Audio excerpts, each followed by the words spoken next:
السلام علیکم ورحمۃ اللہ وبرکاتہ۔ سامعین مکرم، آج کی اس ویڈیو میں حضرت مالک بن دینار رحمہ اللہ کی توبہ کا واقعہ آپ کے ساتھ شیئر کریں گے۔ تو اس سے قبل آپ سے گزارش ہے کہ آپ میرے چینل کو سبسکرائب کریں، ویڈیو کو لائک کریں، شیئر کریں اور اچھے کمنٹس بھی کریں۔ سامعین مکرم، مالک بن دینار رحمہ اللہ سے ان کی توبہ کا سبب پوچھا گیا تو انہوں نے فرمایا، میں ایک سپاہی تھا اور شراب بیچتا تھا۔ میں نے ایک عمدہ باندی خریدی، اس کی محبت میرے دل میں آ گئی، اس سے میری ایک بچی پیدا ہو گئی۔ میں اس بچی کو حد سے زیادہ پیار کرتا تھا۔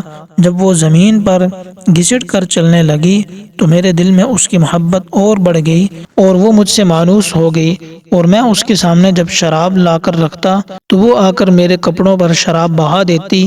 جب اس کے 2 سال مکمل ہو گئے تو وہ مر گئی۔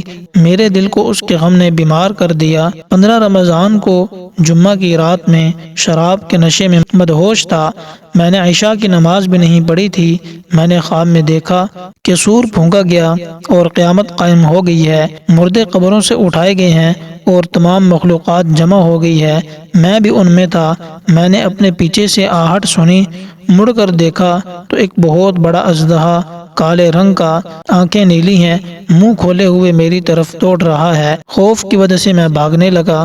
راستے میں ایک صاف ستھرے لباس والا شخص پاس سے گزرا۔ میں نے سلام کیا، اس نے جواب دیا۔ میں نے کہا، بابا مجھے اس اژدہے سے پناہ دو، تجھے اللہ تعالیٰ پناہ دے گا۔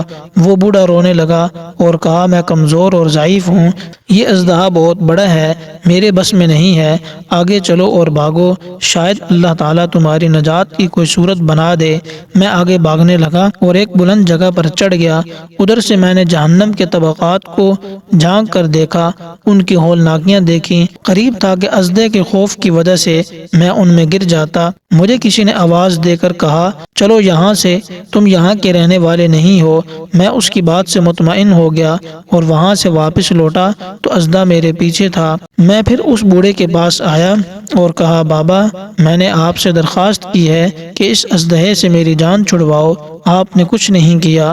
وہ بوڑھا پھر رونے لگا اور کہا کہ میں کمزور ہوں، البتہ تم اس پہاڑ کے پاس جاؤ جہاں مسلمانوں کی امانتیں ہیں، اگر تمہاری کوئی امانت ہو تو وہ تمہاری مدد کرے گی۔ میں نے دیکھا چاندی کا ایک گول پہاڑ ہے اور اس میں جگہ جگہ سوراخ ہیں اور روشن دان ہیں اور پردے لٹکے ہوئے ہیں اور موتیوں سے مزین ہیں۔ جب میں نے پہاڑ کی طرف دیکھا تو فوراً اس کی طرف بھاگا اور اژدہا میرے پیچھے تھا۔ جب میں پہاڑ کے قریب پہنچا تو ایک فرشتے نے آواز دی، پردہ ہٹاؤ، دروازہ کھول دو اور سیدھے کھڑے ہو جاؤ، شاید اس حاجت مند کی یہاں کوئی امانت ہو جو اسے اس کے دشمن سے نجات دلائے۔ میں نے دیکھا پردے ہٹ گئے اور دروازے کھل گئے اور ان روشن دانوں سے بہت سارے بچے میری طرف جھانکنے لگے۔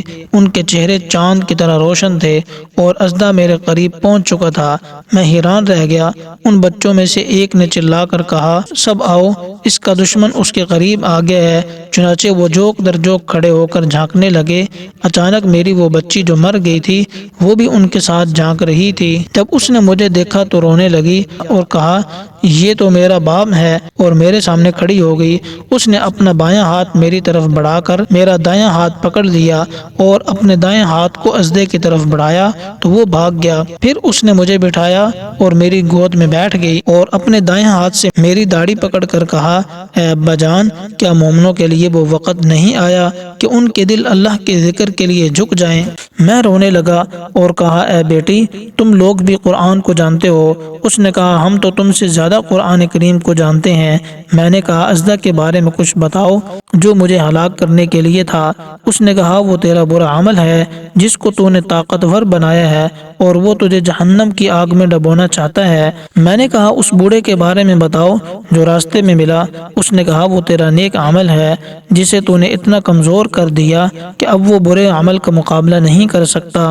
میں نے کہا، اے بیٹی، تم اس پہاڑی میں کیا کرتی ہو؟ اس نے کہا، ہم سب مسلمانوں کے بچے ہیں، ہم یہاں قیامت تک رہیں گے، تمہارے انتظار میں ہیں، جب تم آؤ گے تو ہم تمہاری سفارش کریں گے۔ مالک بن دینار فرماتے ہیں، میں گھبرا کر اٹھا اور صبح کو میں نے شراب چھوڑ دی اور اس کے برتن توڑ دیے اور اللہ تعالیٰ سے توبہ کی۔ یہ میری توبہ کا سبب بنا ہے۔ تو سامعین مکرم، معلوم ہوا کہ اگر اولاد بچپن میں فوت ہو جائے تو مایوس نہیں ہونا چاہیے، بلکہ اللہ کی مرضی پر راضی رہنا چاہیے، کیونکہ یہی نابالغ اولاد آخرت میں کام آنے والی ہے، جیسا کہ اس واقعہ سے سبق ملتا ہے۔ تو امید کرتا ہوں کہ یہ ویڈیو آپ کو پسند آئی ہوگی۔ اگر آپ کو یہ ویڈیو پسند آئی ہے تو آپ اسے لائک کریں اور شیئر کریں۔ السلام علیکم ورحمۃ اللہ وبرکاتہ۔